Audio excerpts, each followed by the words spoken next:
করে আসছে, মানে ভারতীয় রডসের সাথে।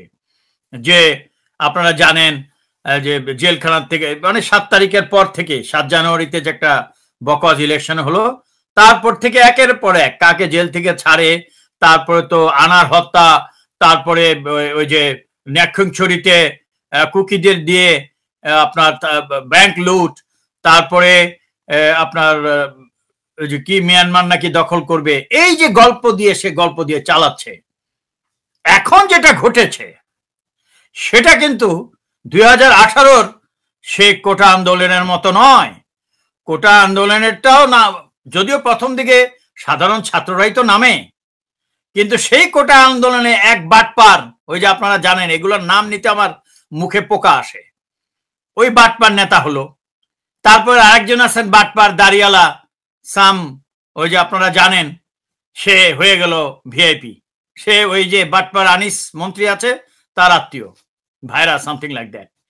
সে দেখাইলো ছাত্রদের সাথে নেমেছে, আসলে ওটাকে সে ড্যামেজ করে দিয়ে নিজে ভিআইপি হলো। এক এক দেশে যায়, পুরস্কার পায়। হ্যাঁ, সে কি জানি চারুকলার না কি ছিল। তারপরে জেল থেকে বেরোনোর সময় শার্টে রক্ত, এগুলো তো রক্ত না, আলতা। এটা করে 2018-তে কে কে সৃষ্টি হয়েছিল? ছাত্ররা ড্যামেজ হয়েছে, এক বাটপার হয়ে গেল নেতা, ড্রেনের ছেলে, ড্রেনের, এখন কোটি কোটি টাকার মালিক, টাকা দিয়ে বিভিন্ন চ্যানেলে যায় কথা বলতে। এই যে প্রক্সি, এই যে আমরা দেখতে পাচ্ছি ঢাকাতে প্রক্সি অপোজিশন, তাদের জন্যই আমরা বারে বারে হোঁচট খেয়েছি। এবার আর সেটা ঘটেনি। এই মাদার মাফিয়া হাসিনা, প্রথম আমি আর নাম বলতে চাই না বিরোধী দলের নেতাগুলার, নেতা তো না এগুলা, কি বলবো, তাদেরকে বলেছে মহাসমাবেশে যাও। তারা বলে দিছে এবার আমরা এই নাটকীয় মহাসমাবেশে গেলে আমাকে মারবে, কেননা বিএনপির লোকরা, ফখরুল, এই তারেক জিয়া, এরা নেতা থাকলে তারা বিএনপিতে থাকবে না, তাই তারা জিয়া সৈনিক হয়েছে। এবং অন্যান্য পার্টি যারা আছে তারা কি করেছে, যেমন কোন ইসলামিক দল বা অন্যান্য দলের, তারা বলেছে হয় মরলে শহীদ নাহলে গাজী। নেতা গত 52 বছরে এই নেতাদের বিশ্বাস করে আমরা মুসলমান হিসাবে আল্লাহর আদেশ পালন করা উচিত। ব্যক্তি নেতা বলতে পৃথিবীতে কিছু নেই, আল্লাহ স্পষ্ট বলেছেন কোরআন, আমি 1000বার বলেছি আপনাদেরকে, ব্যক্তি নেতা নাই, নেতাকে সংবিধান। সংবিধান কার? জনগণের, যেটা গত 52 বছরে হয়নি। আপনি দেখুন খেয়াল করে, গণ অভ্যুত্থান কিন্তু আজ থেকে 3.5 বছর আগে হয়ে যাওয়ার কথা, আপনাদের যদি খেয়াল থাকে। যখন আজিজের সাথে ওই যে তথাকথিত চোর, তথাকথিত সেনাপ্রধান আজিজের ফোন আলাপ ফাঁস হলো, আপনাদের মনে আছে? প্রত্যেক থানায় থানায় বালুর বস্তা, মেশিন গান ফিট করা হলো, এবং তারেক সিদ্দিক পালিয়ে গেল ক্যান্টনমেন্ট থেকে। এবং তার বাসা আমি বলেছি আপনাদেরকে আরো 5 বছর আগে, যে তার বাসায় টাকা থাকে হাসিনার, ব্ল্যাক মানি, ক্যান্টনমেন্টের মধ্যে বাসা, কিন্তু ক্যান্টনমেন্টে বাসা থাকার কথা না তার। শেষও পালিয়ে যায়নি শুধু, আপনাদের মনে আছে বগুড়ার এক পুকুরে কোটি কোটি টাকার নোট অর্ধেক করা, কাটা ছিঁড়া, এগুলা সব তারেক সিদ্দিকের। তারা মনে করেছে যদি তার বাসায় এসে গণঅভ্যুত্থান হতে যাচ্ছে, যদি বাসায় এসে ধরে। পরে সাংবাদিকরা জানালো, এক গভর্নর বলল বাংলাদেশ ব্যাংকের, যেটা ব্যাংকের টাকা, খারাপ টাকা করার, আপনার ডিসপোজ করার বা ধ্বংস করার জায়গা আলাদা আলাদা আছে। এরকম গণঅভ্যুত্থান হয়ে গেছিল। কে নষ্ট করলো সেটা আপনারা জানেন? সেটা হলো এই যে ফখরুল, এই যে এরা যে ছিল, যেমন ডিজিএফআই, ফখরুল, আর এই যে কি জানি খোকার ছেলেটার নাম ইশরাক, এরা মিলে করলো কি, ঠিক আছে আমরা ঘোষণা দিব জিয়াউর রহমানের বীর উত্তম বাতিল হবে, তোমরা নেমে যাবা রাস্তায়। এই শুরু হয়ে গেল, বীর উত্তম চলে যাবে। ওই ইশরাক এবং কিছু বদমাইশ যারা ডিজিএফআই দ্বারা চলে, তারা পুলিশের সাথে হাতাহাতি দেখাচ্ছে, নাটক, জেলে যাচ্ছে, দেখাচ্ছে, জেল থেকে বের হয়ে আসতেছে, হিরো হচ্ছে। দিল বানচাল করে হাসিনা ফখরুল্লাহ মিলে। বানচাল হয়নি। আমি 5 বছর আগে যখন বলেছিলাম যে দেশের পরিবর্তন না, পৃথিবীর পরিবর্তন, আল্লাহর হস্তক্ষেপের সময় হয়ে গেছে। পৃথিবী এখন এমন হয়ে গেছে যে মানুষ না খেয়ে মরছে, লক্ষ কোটি মানুষ। আর একটা গোষ্ঠী বিয়ে অনুষ্ঠানে 1000 কোটি টাকা খরচ করে, কোটি কোটি টাকা।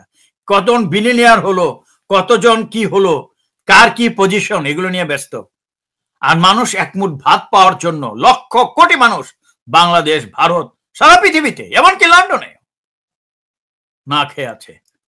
এই পরিস্থিতিতে আল্লাহর হস্তক্ষেপ। আমি আপনাদের বলেছিলাম, আমি দেড় সপ্তাহ আগে আমি বলেছি, আমাকে যখন সাকিব নাগরিক টিভি জিজ্ঞেস করলো যে আপনার গণ অভ্যুত্থান কোথায়, আমি গণ অভ্যুত্থান কোথায় মানে গণ অভ্যুত্থান সফল হয়েছে। গণ অভ্যুত্থানের ডাক ছিল বলেই, আর 2018-তে ছিল না বলেই নাটক হয়েছে। 2009 থেকেই নাটক হচ্ছে, সরকার আর বিরোধী দল একসাথে মিলে গেছে। আর এখন এই যে গণ অভ্যুত্থান ছিল বলে হাসিনারা আজকাল ওয়েস্টার্ন কান্ট্রিতে যেতে পারে না, তারেক সিদ্দিক 4 বছর ধরে আসতে পারে না, স্যাংশন আসছে, সবই 3.5 বছরের মধ্যে। অতএব সফল হচ্ছে। 52 বছরে একটা দেশে ক্যান্সার করে ফেলেছে, যেই সরকারি দল আর বিরোধী দল মিলে একসাথে লুটপাট করে। সেটা ফট করে হয়ে গেছিল, ফট করেই হয়েছিল, কিন্তু বেমানি করেছে এই সরকারি দল আর বিরোধী দল একসাথে, যে জিয়া রহমানের বীরুত্তম নিয়ে। এখন বলে না কেন? এখন সরকারও বলে না বীরুত্তম, কেউ বলে না। একে একে আমি এই যে প্রবাসে বাংলাদেশ সরকার করলাম, হঠাৎ করে ধোয়া উঠলো পণ্য বর্জন। এখন ওই পণ্য বর্জন বলতেছে পার্টি নাকি, এখন বলছে আমি জানি না, যে এখন কি ভারত বর্জন, কেউ হাসিনা বর্জন বলে না, সব পেইড এজেন্ট। আমি আপনাদেরকে বলে দিয়েছি বারে বারে, সেনাবাহিনী আমাদের সাথে আছে। সেই 5 বছর আগে আমি যখন আগে ভিডিও দিয়েছিলাম আজিজের সাথে ফোন আলাপ ফাঁস করার আগে, প্রত্যেকটা লাইনে অফিসার মেসে সব জায়গায় সেনাবাহিনীর লোক কথা বলতো, আর বলতো স্যার আপনি আদেশ দিবেন আজকে বের হয়ে যাব। আমি বলেছি সামরিক অভ্যুত্থান হবে না, দেশ জনগণের, তোমরা জনগণের অধীনে, আমরা জনগণের অধীনে। আমি যদি ক্ষমতার অভিযোগ হতাম তাহলে তো আজিজ গণ অভ্যুত্থান, সামরিক অভ্যুত্থান চেয়েছিল। তো সামরিক অভ্যুত্থান এলে আরেকটা এরশাদ এনে লাভ কি? এরশাদ আনা মানে ভারত, ভারতের সাথে চুক্তি, ভারতের সাথে চুক্তি মানে হাসিনা যা, আর আমিও যদি আজিজের সাথে যেতাম আমিও তাই। জনগণ তো জনগণ না খেয়েই থাকবে। অতএব এবার যে কথা হচ্ছে আপনারা খেয়াল করে দেখবেন, আমি বলেছি এই ঘোষণাপত্রে আছে, আমি বলেছি বাংলাদেশে মাত্র এখন 2টি দল। এই ঘোষণাপত্র আমি আমার লেকচার আবার বক্তব্যের পরে আমি দিয়ে দিব আপনাদেরকে, লিংক দিয়ে দিব, একটু পড়বেন। বাংলাদেশে আবারও বলছি 2টা পার্টি আছে, একটা হাসিনার ক্ষুদ্র মাফিয়া গোষ্ঠী, তার মধ্যে রডসের কিছু লোক, বাকি শতভাগ লোক বাংলাদেশের জনগণ, তার মধ্যে সব রাজনৈতিক দল। যদিও রাজনীতি বলতে কিছু নেই, একটু পরে বলবো যে রাজনীতি ফেল করেছে। আমার কথা তো বিশ্বাস করেননি, হাসিনাই প্রমাণ করে দিল গত 3 দিনে, সেটা বলছি। তো আমি বলেছি কোন রাজনীতি, সব রাজনীতি মরে গেছে, অন্যান্য যত দল আমরা সব একসাথে। কিন্তু গণঅভ্যুত্থানে কেউ বলতে পারবে না আমি বিএনপির, আমি জামাত, আমি অমুক। আর একটা বরিশালে বলেন না টৈরা মৌলবী, এই টৈরা মৌলবী টুকি পরে আসছে নামছে, এগুলারে বাঁধেন আগে।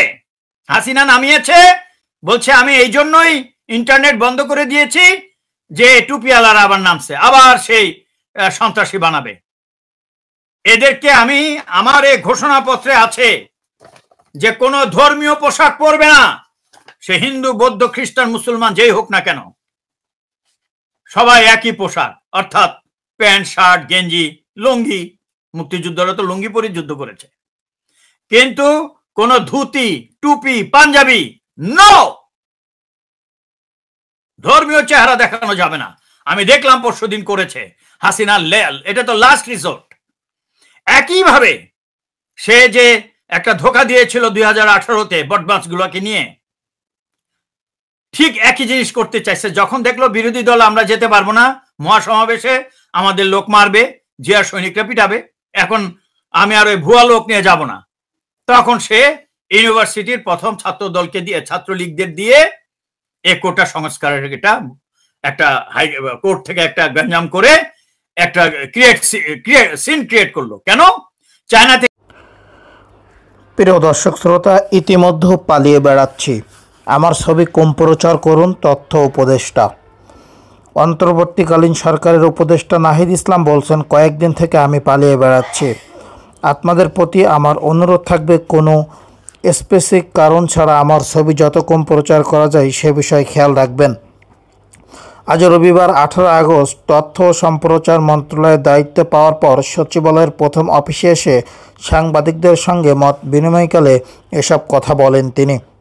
নাহিদ ইসলাম বলেন, নিরপেক্ষ সংবাদ এবং স্বাধীন গণমাধ্যম নিয়ে আমাদের খুব গুরুত্বের সঙ্গে বিবেচনা করা উচিত, কারণ গণমাধ্যমের স্বাধীনতাকে গণতন্ত্রের অন্যতম একটি পিলার বলা যায়।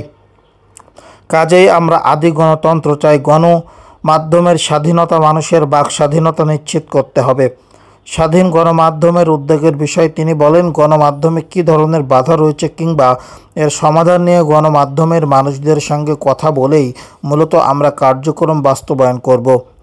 যেসব অভিযোগ রয়েছে সেগুলোকে বিবেচনা নিয়ে প্রয়োজনে আমরা সেন্সর বোর্ডকে পুনর্গঠন করার উদ্যোগ গ্রহণ করব। প্রিয় দর্শক শ্রোতা, ইতিমধ্যে পালিয়ে বেড়াচ্ছে, আমার ছবি কম প্রচার করুন, এমনটাই মন্তব্য তথ্য উপদেষ্টার। এখানে আপনাদের মন্তব্য আশা করছি কমেন্টের মাধ্যমে। সকলকে অভিনন্দন। এবং অর্থ উপদেষ্টা, চাঁদাবাজি ও একচেটিয়া ব্যবসা বন্ধ করা হবে, ডক্টর সালেহ উদ্দিন এমনটাই মন্তব্য করেছেন। কাদের ব্যবসা বন্ধ করা হবে? যারা চাঁদাবাজি করবে, যারা সিন্ডিকেট তৈরি করবে। অর্থ ও বাণিজ্য উপদেষ্টা ডক্টর সালেহ উদ্দিন আহমেদ বলেছেন, বাজারে নিত্য প্রয়োজনীয় দ্রব্যমূল্যের সাধারণ মানুষের নাগালে নিয়ে আসতে চাঁদাবাজি, একচেটিয়া ব্যবসা বন্ধ করা হবে। এরপর রপ্তানি বহুমুখীকরণে জোর দেওয়া হবে। আজ রবিবার 18 আগস্ট বিকেলে বাণিজ্য মন্ত্রণালয় সম্মেলন কক্ষে মন্ত্রণালয়ের কর্মকর্তাদের সঙ্গে বৈঠক শেষে তিনি সাংবাদিকদের এসব কথা বলেন। এ সময় বাণিজ্য সচিব মোহাম্মদ সেলিম উদ্দিন সহ বিভিন্ন দপ্তরের কর্মকর্তারা উপস্থিত ছিলেন। ডক্টর সালেহ উদ্দিন আহমেদ বলেন, বাংলাদেশের স্বল্পোন্নত দেশ থেকে উত্তরণের যে সংকট আছে এসব নিয়ে কাজ করবে বাণিজ্য মন্ত্রণালয়। তিনি অগ্রাধিকার ভিত্তিতে কাজ করার তাগিদ প্রদান করেন বাণিজ্য মন্ত্রণালয়ের কর্মকর্তাদের। বাজার ব্যবস্থাপনাকে গুরুত্ব দিয়ে তিনি বলেন, সরবরাহ লাইনে যে ধাপে ধাপে চাঁদাবাজি হয় এগুলোকে চিহ্নিত করে আইনের আওতায় আনা হবে। প্রিয় দর্শক শ্রোতা, অর্থ উপদেষ্টা সালেহ উদ্দিন এমনটাই মন্তব্য করেছেন। আপনাদের এখানে মন্তব্য থাকলে অবশ্যই কমেন্ট করবেন। এবং তথ্যমন্ত্রী নাহিদ যে কথাটা বলেছে অবশ্যই এই কথাটি সবাই মানবেন এবং তার ছবি কম ব্যবহার করবেন। প্রিয় দর্শক শ্রোতা, ইতিমধ্যে আপনাদের সকলকে জানাই আন্তরিক অভিনন্দন ও সালাম ভিডিওটি দেখবার জন্য। সকলকে বলবো ভিডিওটি সবাই বেশি বেশি করে শেয়ার করবেন। আসসালামু আলাইকুম।